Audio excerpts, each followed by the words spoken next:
அஸ்ஸலாமு அலைக்கும் வரஹ்மத்துல்லாஹி வபரகாத்துஹு. இன்றைய விவாதத்தின் தலைப்பு, இமாம்கள் உதவியின்றி குர்ஆன் ஹதீஸ் அனைத்தையும் விளங்க முடியுமா? இன்றும் நாளையும் நடைபெறுகிறது. சுன்னத் ஜமாத் ஐக்கிய பேரவையின் நிலைப்பாடு, இமாம்கள் உதவி இல்லாமல் குர்ஆனையோ ஹதீஸையோ விளங்க முடியாது. எனவே சில வசனங்களையும் சில ஹதீஸுகளையும் இமாம்கள் இல்லாமல் புரியவும் விளங்கவும் முடியாது. இது சுன்னத் ஜமாஅத்தின் நிலைப்பாடு.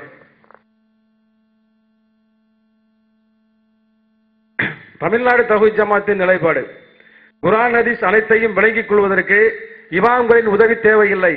இமாம்களின் விளக்கங்களில் தான் குழப்பங்கள் நிறைந்து குர்ஆன் ஹதீஸை விளங்குவதற்கு முட்டுக்கட்டையாகவும் உள்ளன என்பது தமிழ்நாடு தௌஹீத் ஜமாஅத்தின் நிலைப்பாடு.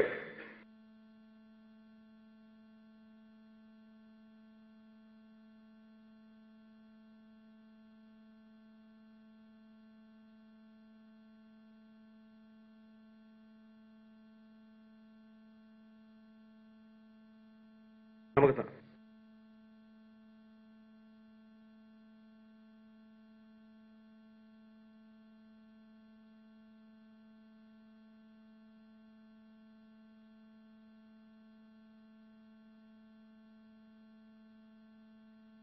சகோதரர்களே, குர்ஆனையும் ஹதீஸையும் விளங்குவதற்கு இமாம்களுடைய விளக்கங்கள் தேவையில்லை. அவர்களுடைய விளக்கங்கள் தான் குர்ஆன் ஹதீஸை விளங்குவதற்கு முட்டுக்கட்டையாக உள்ளன என்பது தமிழ்நாடு தௌஹீத் ஜமாஅத்தின் நிலைப்பாடு. இது ஒரு விவாதத்துக்குரிய ஒரு விஷயமே இல்லை. ஏனென்று கேட்டால், குர்ஆனை மனிதர்கள் விளங்குவதற்காக வேண்டி அல்லாஹ் தந்திருக்கிறான். நபிகள் நாயகம் ஸல்லல்லாஹு அலைஹி வஸல்லம் அவர்களை குர்ஆனை விளக்குவதற்காக தூதராக அனுப்பியிருக்கிறான். அல்லாஹ் விளக்குவதற்காக குர்ஆனை தந்திருக்கும் பொழுது, அவனுடைய தூதர் ஸல்லல்லாஹு அலைஹி வஸல்லம் அவர்கள் அதை விளக்குவதற்காக தூதராக நியமிக்கப்பட்டிருக்கும் பொழுது, அவங்க சொன்னது விளங்காது என்று சொன்னால் அதனுடைய கருத்து அல்லாஹ்வுக்கு விளக்க தெரியல, அல்லாஹ்வுடைய ரசூலுக்கு விளக்க தெரியல. ஆனா அல்லாஹ் என்ன சொல்றான்? வலா யுனப்பியுக மிஸ்லு கபீர், அவனை போல அல்லாஹ்வை போல யாரும் உனக்கு சொல்லித்தர முடியாது. நபிகள் நாயகம் ஸல்லல்லாஹு அலைஹி வஸல்லம் அவர்களை பற்றி அல்லாஹ் சொல்கிறான், லிதுபையின லின்னாஸி மா நுஸில இலைஹிம், அவர்களுக்கு அருளப்பட்ட இந்த குர்ஆனை நீர் விளக்க வேண்டும் என்பதற்கு தான் உன்னை தேர்ந்தெடுத்து நான் தூதராக்கி இருக்கிறேன் என்று அல்லாஹ்வும் சொல்லுகிறான். அப்ப அல்லாஹ் மனிதர்களுக்கு நேர்வழி காட்ட ஒரு செய்தியை சொல்றான். ஆனா நம்ம விளங்குற மாதிரி உனக்கு சொல்ல தெரியல. அல்லாஹ்வுடைய ரசூல் அவங்க விளக்குறதுக்காக அல்லாஹ் அனுப்பி வைக்கிறான், அவங்களுக்கு விளக்க தெரியல. வேற ஒரு ஆள் தான் அதை விளக்க வேண்டி இருக்குது என்பது எவ்வளவு டேஞ்சரான, பாரதூரமான, அல்லாஹ்வையும் ரசூலையும் இழிவுபடுத்தக்கூடிய ஒரு வாதம் என்பதை சிந்தித்தாலேயே இது எளிதாக விளங்கிவிடும். முதல்ல அல்லாஹ்வுக்கு விளக்க தெரியலன்னு ஒத்துக்கொண்டால்தான் இன்னொருத்தருடைய தயவு தேவைன்னு வரும். அல்லாஹ்வுடைய ரசூலுக்கு அவளுக்கு போதுமான ஒரு விளக்குற திறமை இல்லை என்று ஒத்துக்கொண்டால்தான் வேற ஒருத்தங்களுடைய விளக்கம் தேவைன்னு வரும். அதனால முதலாக நம்ம வைக்கிறது என்னன்னு கேட்டா, இந்த குர்ஆனையும் ஹதீஸையும் விளக்குற பொறுப்பு அல்லாஹ்வை சேர்ந்தது.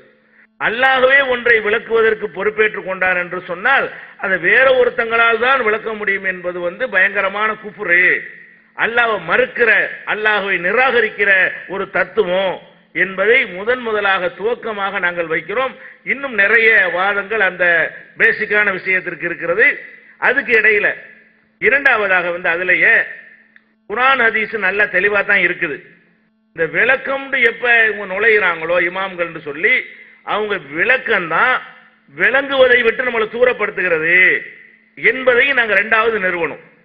அதுல முதலாவதாக அதுக்கு நான் ஒரு சான்று சொல்கிறேன். திருக்குர்ஆன்ல இன்னா அன்ஸல்நாஹு ஃபீ லைலத்தில் கத்ர், லைலத்துல் கத்ரிலே இந்த குர்ஆனை, கத்ருடைய இரவில இந்த குர்ஆனை நம்ம இறக்கினோம். இது குர்ஆனுடைய வசனம்.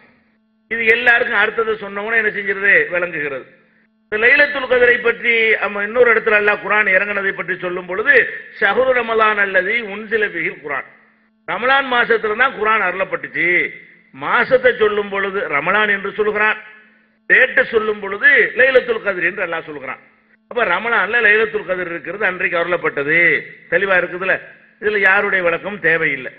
ஆனா இந்த இமாம்கள் இதுக்கு என்ன விளக்கம் கொடுக்கறாங்க அப்படின்னு பாத்தீங்கன்னா, குர்ஆனை விட்டு நம்மளை தூரப்படுத்துற மாதிரி, அல்லாஹ்வையே பொய் சொல்லிட்டான்னு காட்டுற மாதிரி என்ன செய்யறது அவங்களுடைய விளக்கம் இருக்கிறது. உதாரணமாக இமாம்கள்ல ஒரு பெரிய இமாமாக கருதப்படக்கூடிய அபூ ஹனீஃபா இமாம், அவர் என்ன சொல்றாருன்னு கேட்டா, அன்னல் மஷ்ஹூர் அனில் இமாமி அன்னஹா ததூரு. இமாம் அபூ ஹனீஃபா அவங்களுடைய பிரபலமான கருத்து என்னவென்று சொன்னால், அது சுற்றி கொண்டே வரும். ஐ ஃபி சனத்தி குல்லிஹா, வருஷம் முழுசும் லைலத்துல் கத்ர் இருக்கும்.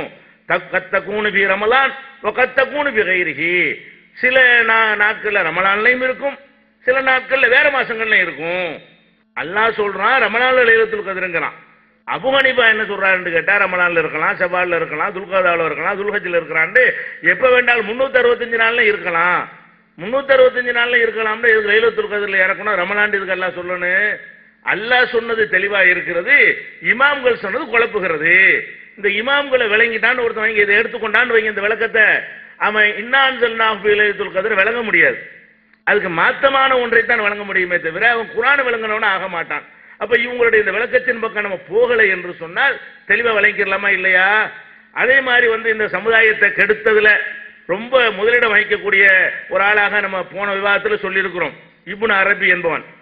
அந்த ஆள் என்ன பண்றான்னு கேட்டா, வக்தலபன் நாசு ஃபீ லைலத்துல் கத்ரி, லைலத்துல் கத்ர் விஷயத்துல மக்கள்லாம் பல கருத்துக்களை கொண்டிருக்கிறார்கள். அனிபி ஜமானிகா, அதனுடைய காலம் எப்போது என்பதில் கருத்து வேறுபாடு கொள்கிறார்கள். ஃபமின்ஹும் மன் கால ஹிய பி சனத்தி குல்லிஹா ததுரு, வருஷம் முழுசும் சுத்தி சுத்தி வரும் என்றெல்லாம் சொல்லி இருக்கிறார்கள் என்று சொல்லிவிட்டு இப்னு அரபி என்ன சொல்றான்னு கேட்டா, ஃபஇன்னி ரஅய்துஹா ஃபீ ஷாபான், லைலத்துல் கத்ர நான் ஷாபான்ல பார்த்திருக்கிறேன். வஃபீ ஷஹ்ரி ரபீஇன், ரபியுல் அவ்வல்ல ரபியுல் ஆஹிர்ல பார்த்திருக்கிறேன். வஃபீ ஷஹ்ரி ரமலான், ரமலான்லயும் பார்த்திருக்கிறேன். அக்ஸரு மா ரஅய்துஹா ஃபீ ஷஹ்ரி ரமலான், ரமலான்ல தான் அதிகமா பார்த்திருக்கிறேன். வஃபில் அஷ்ரில் அவாஹிர் மின்ஹு, அதனுடைய கடைசி 10 நாள்ல நான் அதிகமா பார்த்திருக்கிறேன். ஒரு ரஅய்துஹா மர்ரத்தன் ஃபில் அஷ்ரில் வஸ்தி மின் ரமலான், ரமலான்ல நடுப்பத்திலையும் நான் பார்த்திருக்கிறேன், ஒரு தடவை பார்த்திருக்கிறேன். ஃபீ கைரத்தி லைலத்தி வித்ரின், ஒத்தை இல்லாத நாட்கள்ல, ஒத்தையில தேடுங்கன்னு ரசூலுல்லாஹ் சொன்னாங்க, ஒத்தப்படை இல்லாத நாள்லையும் பார்த்திருக்கிறேன். ஒஃபில் வித்ரி மின்ஹா, அதுல ஒத்தப்படையான நாள்லையும் பார்த்திருக்கிறேன். எனவே அலா யகீனின், நான் திட்டவட்டமாக அடித்து சொல்கிறேன், மின் அன்னஹா ததூர் ஃபி ஸனதி, அது வருஷம் முழுசும் சுத்தி சுத்தி வரும். ஃபி வித்ரின், ஒத்தப்படையிலே வரும். வஷஃபைன், ரெட்டப்படையிலே வரும். மினஷஹ்ரி, எல்லா மாதங்கள்லையும் ஒத்த ரெட்ட 1 2 3 நாள் 365 நாள்லையும் லைலத்துல் கத்ர் வரும் என்று நான் அடித்து சொல்கிறேன். அல்லாஹ் அடித்து சொல்றான் ரமலான்ல வரும். இந்த இமாம்கள் சொல்லக்கூடியவர்கள் சொல்கிறார்கள் 365 நாள்லையும் வரும். 365 நாள்லையும் வர்ற ஒன்றை அல்லாஹ் சிறப்பித்து ஒரு நாளுக்கு சிறப்புன்னு சொல்றான்.